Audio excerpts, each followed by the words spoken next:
Happy holidays, everybody, and welcome to another special Christmas edition of The Toy Shelf. I'm your host, Mitch Live, and I collect action figures. Look, I know we haven't been posting that much this year, but the thing is, nobody cares. Skip!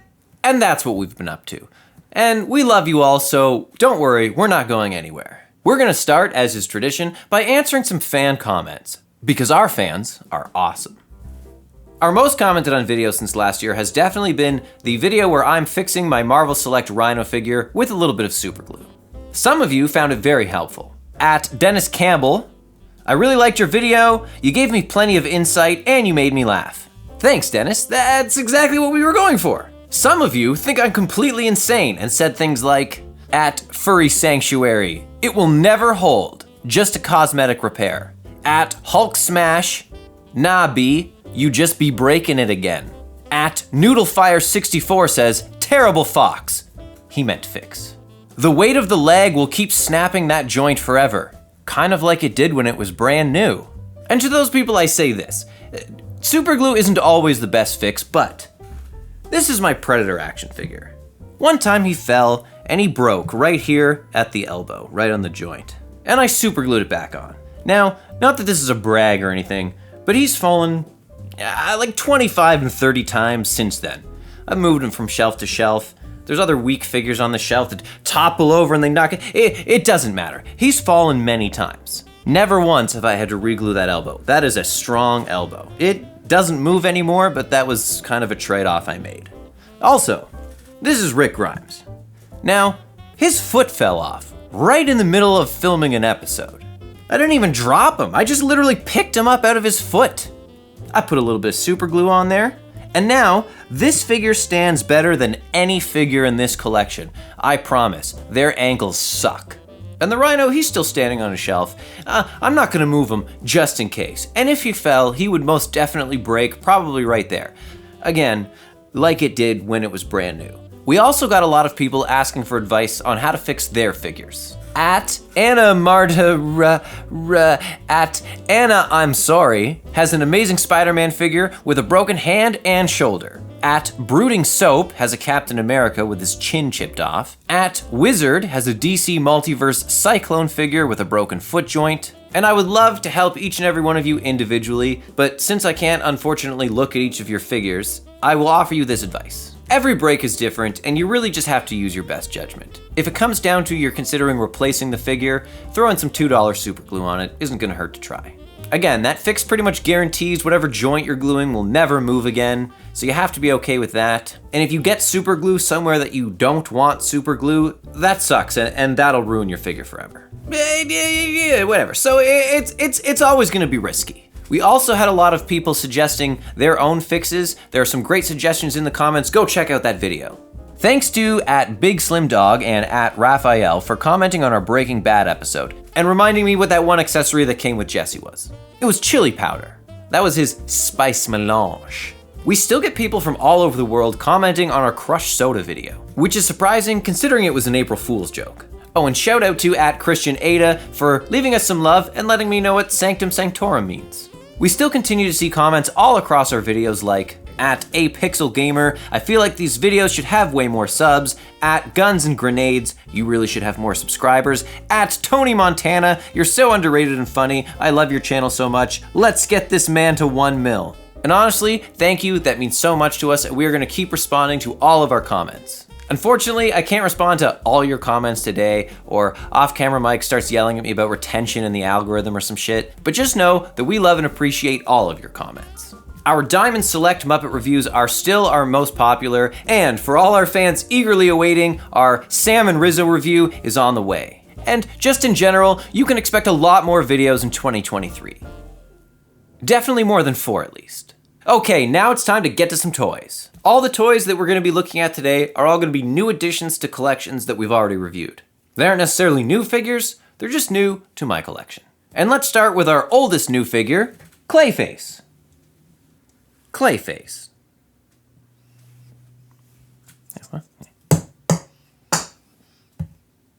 This is Clayface from the Batman animated series Kenner 5-inch toy line. This particular figure is from 1993, so I was 5 when it came out. I just recently found this figure at a local comic book store, #shoplocal. He was already loose, and I'll admit I paid a little more for him than I usually would like to pay for one of these figures, but I've been looking for this figure for a long time, so I had to get him. The important thing is that he comes with this little metal spiky ball, which is removable and therefore easily losable. I most definitely had this figure as a child and lost this piece within the first year of having it. His torso and his one arm are a hollow, soft rubber, unlike the rest of his body, which is a harder plastic, and that allows you to stuff the ball in there, and when you squeeze him, he launches his spiky ball. Clayface now with epic ball throwing action. Take this! Wow! They have a way of making that look a lot more exciting in the commercials. And you'll notice I have him posed with his hand slightly raised. And that is because over time, his hole has become too loose. And that is because the shaft that the ball is attached to has penetrated it just too many times. So that if you let it just sink down, it just wants to fall right out. Okay, I hear it now. But I think our audience is more mature than that. Of course, I got my brand new combat belt Kenner Batman back in our 2020 Christmas episode, and our very first episode was the 5-inch Kenner line, so finding this guy just a couple days before we filmed our Christmas episode was nothing short of a Christmas miracle. The next figure I have to look at is the Abomination by Diamond Select Toys, also commonly referred to as the Marvel Select line.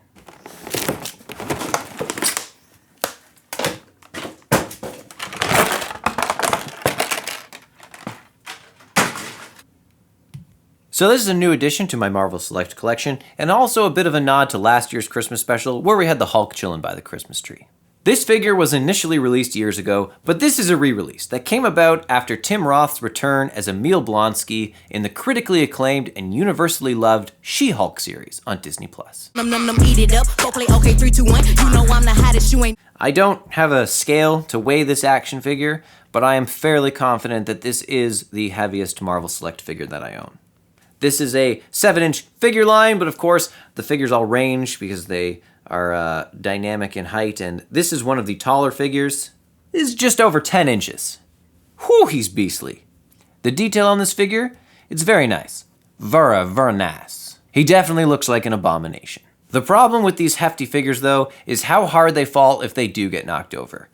See the Rhino as an example. They also aren't very poseable. I mean, technically they are. He has a lot of points of articulation. But the thing with his elbow and his shoulder joints is that their arms are so heavy that over time, it'll get loose just trying to hold up the weight of this arm. He doesn't come with any accessories, but I think he needs a little something.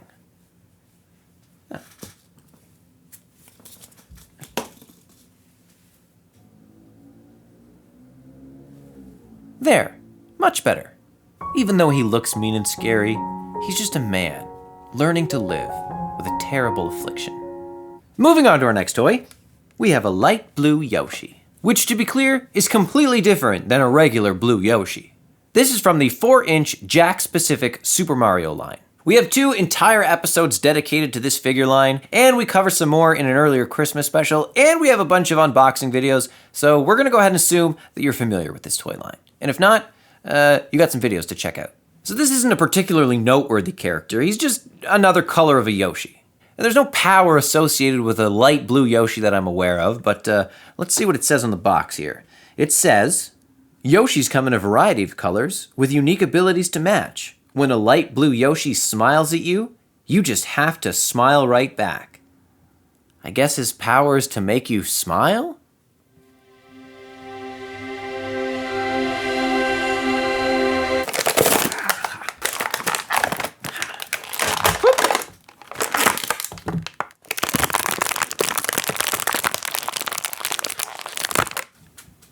ASMR.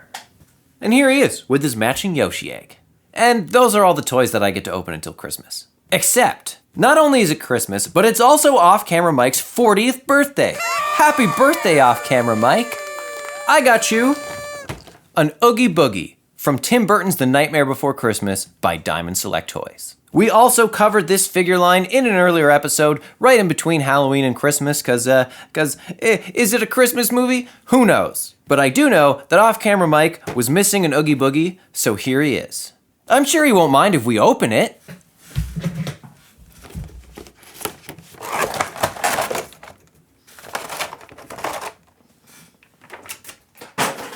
Here we have the big baddie from Halloween Town, the Oogie Boogie Man.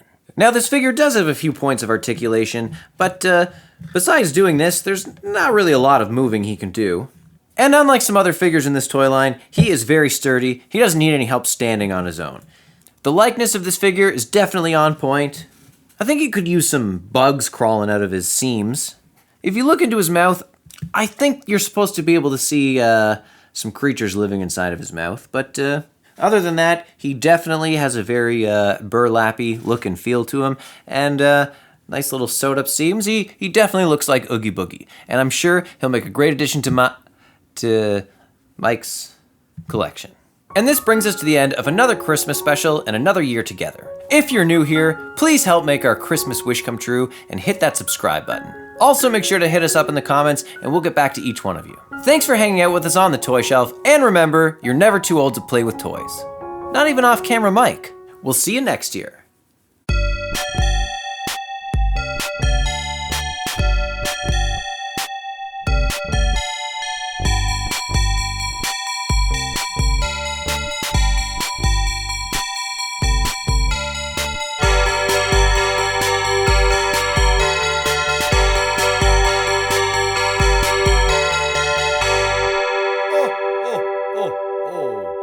Merry Christmas.